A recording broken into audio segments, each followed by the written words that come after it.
Hello, everybody. Today we will start discussing Navier-Stokes equation in cylindrical coordinate. So let me write title: Navier-Stokes equation in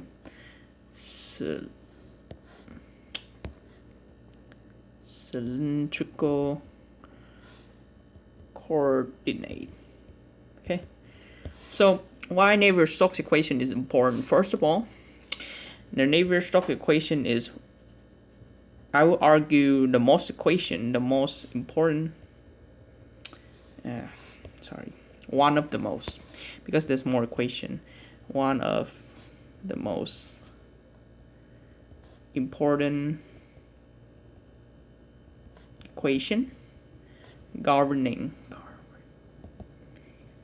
the flow of fluid. Okay. The second reason is important is the concept of Navier-Stokes is being embedded in $1 billion problem. Okay, so basically the problem is to prove the uniqueness, prove the uniqueness of the Navier-Stokes equation. Okay, so basically all you need to do is you prove there's a unique solution to Navier-Stokes or something like that, and if you can, you get $1 billion. It's one of the mystery of the world. We haven't been able to solve it yet. One day any one of y'all can make a breakthrough, and even if you don't solve the problems, you will contribute to the final solution, to whoever is find the methods to tackle the problems. Okay, so but in this class, we are particularly interested in the Navier-Stokes equation.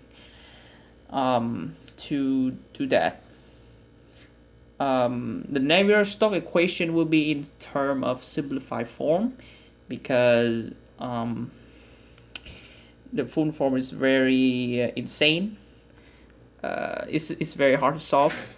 So let me present with you some of the pictures and some of the terms. Okay. So let's review the coordinate, the cylindrical coordinate. Okay. Cylindrical coordinate. So what is cylindrical coordinate? Okay. So you're all familiar, to represent any point in space, we used to use the Cartesian coordinate, which we have the x, y, and z, right? So we have the z coordinate, x coordinate, and the y coordinate, okay, to represent any point in space. So if I want to tell the story of this point, I would say, okay, this let's call this point A. So I would say ZA, let's say this is 2, and YA, this is 4, and X of A, let's say this is -1. Okay, so I can tell the coordinate of point A. Now, a different way to represent the coordinate of point A is through the cylindrical coordinate. Okay, so this is Cartesian coordinate. This is Cartesian coordinate. Okay, to represent it in the cylindrical coordinate, you would draw a picture like this. So it's still gonna be 3 unit vector. But what type of unit vector are we interested in? So we have z. Okay, we have an angle theta, and we have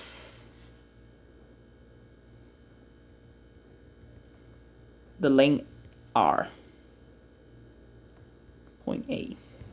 Okay, so point A, if you want to classify point A, you can, let's say RA is 6, theta A, let's say this is 45 degree, and ZA is 2. Okay, it's the same way of classifying it, but you define differently. Okay, so why is proven for these problems? What does this problem want us to do? The general goal is to study flow in cylindrical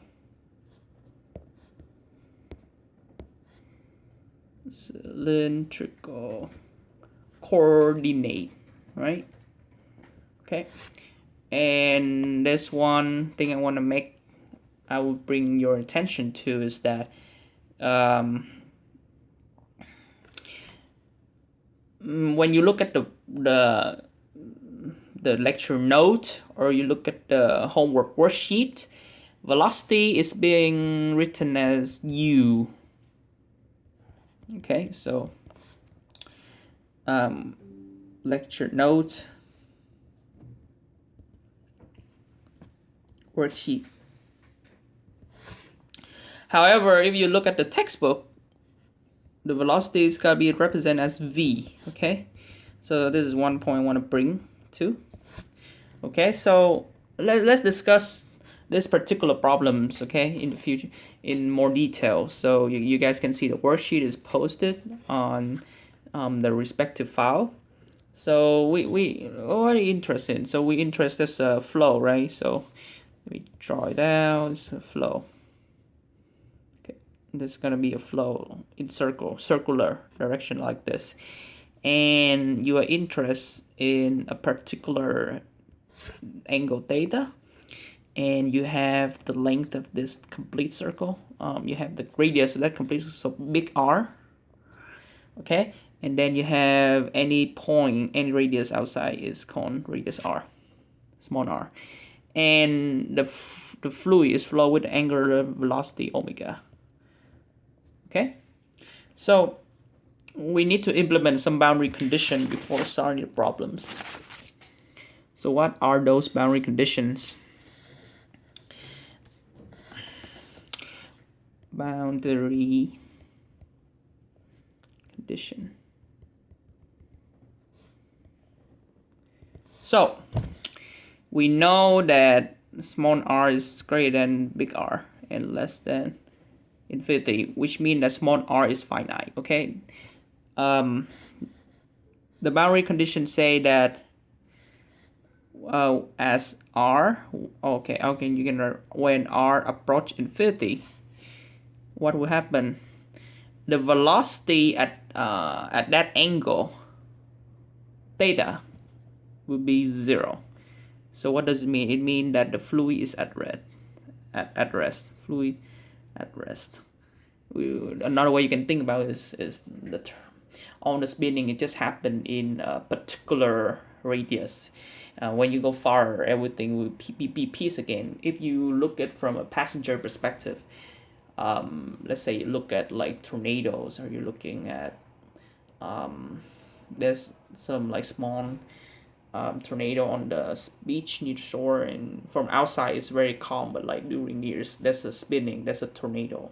Okay, okay, the second condition is at pressure at that point will equal to the atmospheric pressure, be infinity. Okay, so what is the additional information the problems give us? We know that this is a vertical cylinder. Okay, vertical cylinder. Okay, and then we know that it rotates counterclockwise, and then steadily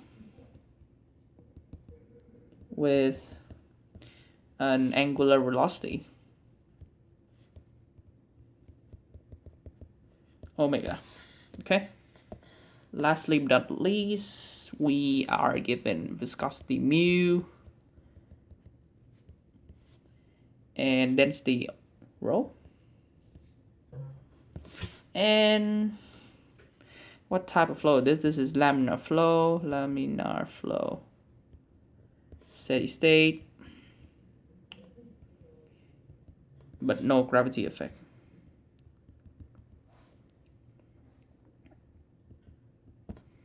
Okay, wonderful. Okay, so in the next part, we will tackle each part of the problems, and I'll see you in the next video. Thank you for your attention.